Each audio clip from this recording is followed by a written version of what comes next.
Hi hello friends, welcome to our channel PR job info. మన ఛానల్లో రోజు updated notifications యొక్క కంప్లీట్ ఇన్ఫర్మేషన్ అయితే చెప్పడం జరుగుతుంది ఫ్రెండ్స్. కావున వెంటనే పిఆర్ జాబ్ ఇన్ఫో ఛానల్ని సబ్స్క్రైబ్ చేసుకొని కొత్త నోటిఫికేషన్స్ యొక్క కంప్లీట్ ఇన్ఫర్మేషన్ అయితే తెలుసుకోండి ఫ్రెండ్స్. ఈరోజు వీడియోలో మనం ఐటీబీపీ కానిస్టేబుల్ నోటిఫికేషన్ గురించి అయితే కంప్లీట్ ఇన్ఫర్మేషన్ని తెలుసుకుందాం ఫ్రెండ్స్. దీనిలో గల పోస్టుల గురించి మనం తెలుసుకున్నట్లయితే head constable dresser veterinary, constable animal transport, constable kennel man in ITBPF. Okay friends, constable dresser veterinary group C non gazetted on temporary basis likely to be permanent in ITB police force in pay scale level 4 in the pay matrix 25,500 to 81,100. Head constable యొక్క salary ఎంత అండి? 25,500 to 81,100 వరకు ఉంటుందండి as per 7th CPC. Constable animal transport and constable kennel man group C non gazetted on temporary basis likely to be permanent in ITB police force in pay scale level 3 in the pay matrix 21,700 to 69,100 as per 7th CPC. Selected candidates will be liable to service anywhere in India or abroad. The applicants are advised to check their eligibility before applying so as to avoid disappointment at a later stage. Detail of vacancies గురించి మనం తెలుసుకున్నట్లయితే head constable dresser veterinary మేల్కి జనరల్లో 4, ఎస్సీలో లేదు, ఎస్టీలో 1 ఉంది, ఓబీసీలో 3 ఉన్నాయండి. Total vacancies అయితే 8 ఉన్నాయి ఇందులోన. Head constable డ్రెస్సరీ veterinary ఫీమేల్లో అయితే జనరల్లో 1 and ఇందులో ఎక్కడ లేదు, వేకెన్సీస్లో 1 ఉంది. వేకెన్సీ అయితే 1 ఉంది. కానిస్టేబుల్లో యానిమల్ ట్రాన్స్పోర్ట్ మేల్లో 44, general SC 11, ST 10, OBC 22, EWS 10, total వచ్చేసి 97 పోస్టెస్ అయితే ఉన్నాయి. అండ్ కానిస్టేబుల్ యానిమల్ ట్రాన్స్పోర్ట్ ఫీమేల్లో general 8, SC 2, ST 2, OBC 4, EWS 2 ఉన్నాయి. టోటల్గా 18 ఉన్నాయి. Constable kennel man for male ఓన్లీకి జనరల్ 3 ఉన్నాయి, ఓబీసీలో 1 ఉంది. మొత్తం 4 వేకెన్సీస్ ఉన్నాయండి. టోటల్ ఎన్ని ఉన్నాయండి? టోటల్ 128 పోస్టెస్ అయితే మనకి రిలీజ్ అవ్వడం జరిగిందండి. 128 పోస్టెస్ అయితే రిలీజ్ అవ్వడం జరిగింది.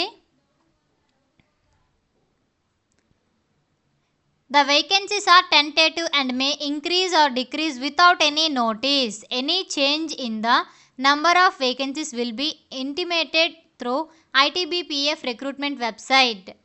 ఈ వేకెన్సీస్ అనేవి టెంటేటివ్ అండి, అంటే ఇవి ఇంక్రీజ్ అవ్వచ్చు ఆర్ డిక్రీజ్ అవ్వచ్చు, ఏ నోటీస్ కూడా లేకుండా. అయితే ఏదైనా చేంజ్ వచ్చినప్పుడు ఇక్కడ ఐటీబీపీఎఫ్ రిక్రూట్మెంట్ వెబ్సైట్ ఉంది కదండి, ఈ వెబ్సైట్లో అయితే మెన్షన్ చేయడం జరుగుతుంది. దీనికి గల అప్లికేషన్ ఫీజు గురించి తెలుసుకున్నట్లయితే 100 రూపీస్ ఫీజు అనేది ఛార్జ్ చేస్తున్నారు. Fee are accepted for females, ex-servicemen and candidates belonging to scheduled caste SC and scheduled tribe ST categories. ఫీమేల్కి, ఎక్స్-సర్వీస్మెన్కి, ఎస్సీ ఎస్టీ వాళ్ళకి ఎటువంటి ఫీజు లేదండి. అండ్ ఎలిజిబిలిటీ కండిషన్స్ గురించి మనం తెలుసుకున్నట్లయితే హెడ్ కానిస్టేబుల్కి ఏజ్ వచ్చేసి 18 to 27 years, 18 to 27 year age limit అనేది ఇవ్వడం జరిగింది. అండ్ క్వాలిఫికేషన్ గురించి తెలుసుకున్నట్లయితే 12th pass from a recognised board, inter pass అవ్వాలండి. The candidate shall have passed regular para veterinary course or diploma or certificate or minimum 1 year duration related to veterinary అయితే క్వాలిఫికేషన్ని కలిగి ఉండాలండి. అండ్ కానిస్టేబుల్లో చూసుకున్నట్లయితే 18 to 25 years age limit ఇచ్చారు. Matriculation or equivalent from recognised board, 10th pass అయితే సరిపోతుందండి, లేదంటే దానికి సమానమైన అర్హతని రికగ్నైజ్డ్ బోర్డు ద్వారా కలిగి ఉంటే క్వాలిఫికేషన్ అవుతారండి. కానిస్టేబుల్ కెనల్ మ్యాన్కి చూసుకున్నట్లయితే 18 to 27 ఇయర్స్ ఏజ్ లిమిట్ ఇచ్చారు. 10th క్లాస్ పాస్ అవ్వాలండి, 10th క్లాస్ పాస్ అయితే సరిపోతుంది. దీనిలో గల సెలక్షన్ ప్రాసెస్ గురించి మనం తెలుసుకున్నట్లయితే physical efficiency test PET, physical standard test PST, written test, verification of documents and detailed medical examination and review medical examination అనేవి ప్రాసెస్ ఉంటుందండి. Medical examination to assess the fitness of candidates will be conducted in terms of uniforms guidelines for recruitment medical examination for GOS and NGOS in CRPFS and AR issued wide MHA application mode will be opened WEF 12th ఆగస్ట్న application అనేది పెట్టుకోవడానికి మనకి అవుతుంది. 12th August నుంచి application start అవుతాయి and 10 సెప్టెంబర్తో last date అండి. Last date వచ్చేసి 10 సెప్టెంబర్. ఈ మధ్య డేట్లో మనం అప్లై చేసుకోవచ్చు. Thank you friends. ఈ వీడియో కనుక మీకు నచ్చినట్లయితే ప్లీజ్ లైక్ అండ్ షేర్. ఇంకా ఇలాంటి వీడియోలు ఇంకా కావాలనుకుంటే వెంటనే పిఆర్ జాబ్ ఇన్ఫో ఛానల్ని సబ్స్క్రైబ్ చేసుకోండి ఫ్రెండ్స్. అండ్ ఏదైనా నోటిఫికేషన్ యొక్క కంప్లీట్ ఇన్ఫర్మేషన్ కావాలంటే ఆ నోటిఫికేషన్ యొక్క నేమ్ని కామెంట్ బాక్స్లో కామెంట్ చేయండి. నేను వీడియో చేసి అప్లోడ్ చేస్తాను. Thank you friends.